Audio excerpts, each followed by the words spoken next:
Hey folks, Dr. Brennan here with Podiatry. Today we're in the OR fixing a painful first metatarsophalangeal joint. If we zoom in here on the x-ray, what we're looking at is this joint right here, which is the big toe joint. This patient has a lot of pain when she moves this joint up and down during normal ambulation. We're going to fix that today by replacing the joint. So we're going to take a little piece of bone and a little piece of bone and put an implant in there.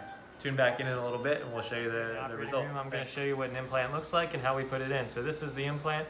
It's got a nice joint so it'll function as that toe is realigned. I'm going to show us putting it in here.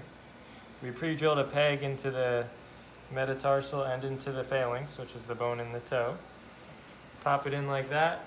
Now this patient has a nice smooth range of motion. We can see that implant floating inside, which acts as a new joint. These are excellent and allow for a quick recovery. This patient will be back in her shoes at 2 weeks post-op. If you have any questions or have pain at the big toe joint, give us a call at Podiatry. Thanks.